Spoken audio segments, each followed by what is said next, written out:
सुब्बैया रंग बिरंगी मुर्गियों को एक तरफ एक टोकरी और दूसरी तरफ एक और टोकरी में रखता था।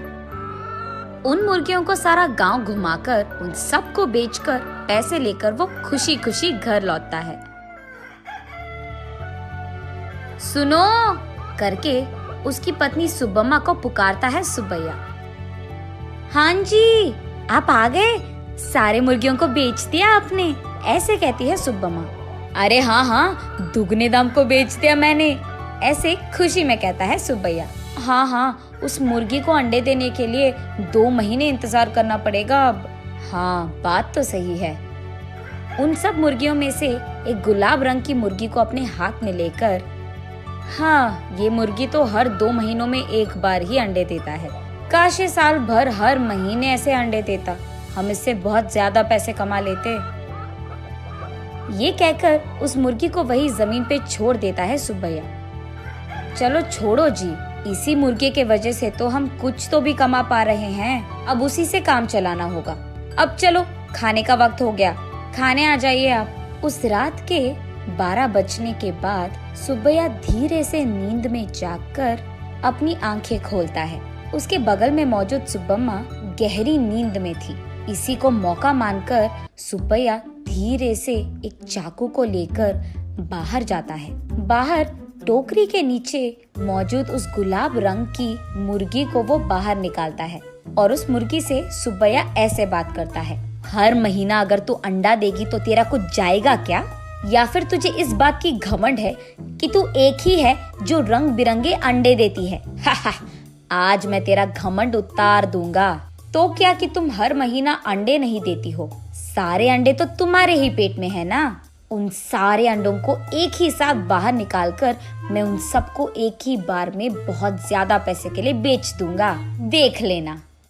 ऐसे कहकर जोर से हंसकर उसके चाकू से उस गुलाब रंग की मुर्गी को मार देता है सुब्बैया। लेकिन उसके पेट में देखने पर उसे एक भी अंडा नजर नहीं आता है। हाय भगवान, ऐसे सोचते ही रहता है कि इतने देर में सुब्बम्मा नींद से जाग उठती है। वहाँ आकर उसके पति के किए को देख, अरे भगवान, ये तूने क्या कर दिया? मैंने सोचा कि सबकी तरह तुम मूर्ख नहीं हो, पर तू तो वही निकला। अरे रे, इतनी अच्छी पैसे देने वाली मुर्गी को तूने जान से मार दिया। अरे रे, सोने की बतख की कहानी कभी सुनी नहीं है क्या तुमने? हाय भगवान, ये मेरे पति ने क्या कर दिया? तुझे लालची बनने की क्या जरूरत थी? ऐसे वो रोती रहती है कि इतने में ए सुनो, क्या कर रही है तू? सुब्बम्मा उठो, क्या हो गया तुझे? सोते हुए इतनी जोर से चिल्ला रही है, पागल हो गई है क्या? नींद से जागकर सुब्बम्मा परेशान होकर अपने पति की ओर देखती है। उसे कुछ नहीं समझ आता है। वो तुरंत बाहर जाकर टोकरी के नीचे बैठे उस मुर्गी को भी देखती है। वो मुर्गी तो हमेशा की तरह सही सलामत थी। ये देख सुब्बम्मा अंदर आकर, ओह, ये सब सपना था, मैंने तो सच सोच लिया था इसे, ऐसे कहती है सुब्बैया से। क्या सपना, क्या सच की बात कर रही है? आधी रात को मुझे उठा दिया तूने अच्छी नींद से। चल जाओ, सो जाओ अभी, कहता है सुब्बैया। अरे जाइए ना आप भी, मुझे तो बुरा सपना आया कि आपने उस मुर्गी को जान से मार दिया, क्योंकि आप लालची बनकर उसके पेट में मौजूद अंडों को निकालना चाहते हैं। मैं कितनी घबरा गई पता है आपको? मुझे क्या पता था कि वो सपना है, मैंने तो आपको बहुत डांट लिया, ऐसे कहती है। हाँ, ठीक है। वैसे मैं उस मुर्गी को क्यों मार डालूंगा, मैं क्या पागल हूँ? वैसे मुझे तो हमारा अतीत बहुत अच्छी तरह से याद है। आज अगर हमें चैन की नींद मिल रही है तो वो उस गुलाब रंग की मुर्गी के वजह से ही है। उसको मैं क्यों मार डालूंगा? चलो सो जाओ अभी, तुम और तुम्हारे सपने। ऐसे कहकर सुब्बैया सो जाता है। लेकिन सुब्बम्मा वही बैठकर अतीत में चले जाती है। एक समय में सुब्बम्मा और सुब्बैया दोनों मुर्गियों का व्यापार करते थे। सुब्बम्मा कुछ मुर्गियों को अपने घर के पास ही रखती थी।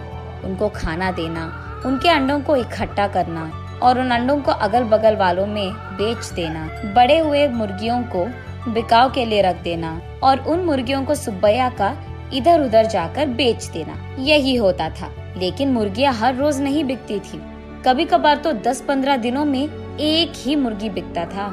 इसी कारण सारा गांव घूम घूम कर थक कर घर आता था सुब्बैया।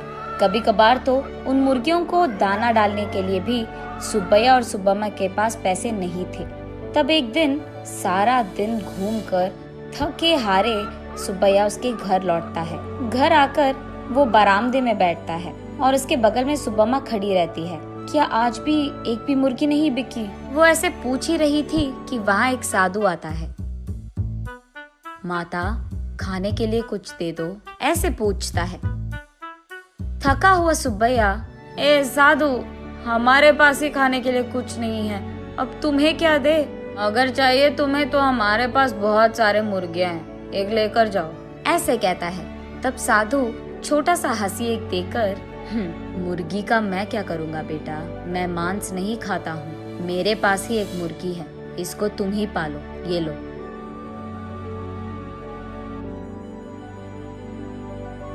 ये कहकर उनके हाथ में मौजूद एक गुलाब रंग की मुर्गी को उसके हाथ में देता है। मुड़कर देखने से पहले ही वो साधु वहाँ से गायब हो जाता है। सुब्बैया तब उस गुलाब रंग की मुर्गी को देख, इस तरह की मुर्गियाँ भी मौजूद है क्या?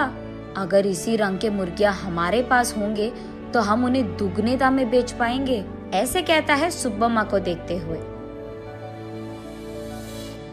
हाँ चलो ठीक है, अब हमें इस प्रकार के मुर्गी कहाँ मिलेगा? वो साधु मांसाहारी नहीं था इसीलिए दिया उसने, वरना इस रंग की मुर्गी हमारे पास कहाँ से आता? ये कहकर उस मुर्गी को वही एक टोकरी में डालकर वहाँ से चले जाते हैं। अगले दिन देखने पर वो मुर्गी अंडे देता है। ये देख वो दोनों उन सारे अंडों को एक जगह इकट्ठा करके रखते हैं। कुछ दिन बाद उन अंडों से बाहर आए मुर्गियों को देख सुब्बम्मा आश्चर्यचकित हो जाती है। अरे सुनो, इधर आइए आप, सुनते हो? अरे कहाँ हो आप? इधर आइए जल्दी। ऐसे वो अपने पति को पुकारती रहती है। अरे क्या हो गया? ऐसे चिल्ला रही है जैसे कोई मर गया, क्या हो गया? उसके ऐसे कहने पर सुब्बम्मा उसे रंग बिरंगी अंडों को दिखाकर ऐसे कहती है, अरे देखिए ना, उस साधु ने जो मुर्गी हमको दिया है उसके अंडों से रंग बिरंगी मुर्गियाँ आई है। ये कहकर सुब्बम्मा उन मुर्गियों को सुब्बैया को दिखाती है।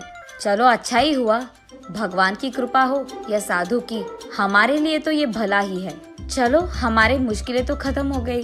आज ही मैं इन सारे मुर्गियों को बाजार में दुगने दाम पर बेचकर उन पैसों के साथ घर लौटूंगा। सुब्बैया जो रंग बिरंगे मुर्गियों को लाता है वहाँ के गांव वाले कभी नहीं देखे थे।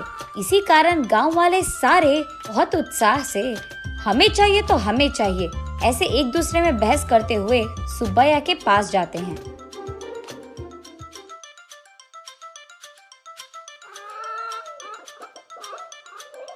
ऐसे वो मुर्गी 1 महीने में सारे दिन अंडे देकर, फिर 2 महीने बिना अंडों के, फिर उसके बाद 1 और महीना सारे दिन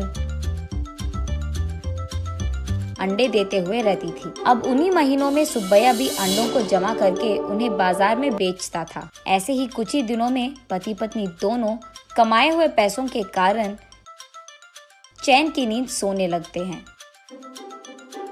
सुब्बम्मा वापस होश में आकर, ओह अब याद आया, सुबह मैं सोच रही थी कि ये मुर्गी साल भर अंडे क्यों नहीं देती है, शायद उसी कारण ऐसा बुरा सपना आया मुझे। ये सोचकर वापस गहरी नींद में सो जाती है सुब्बम्मा।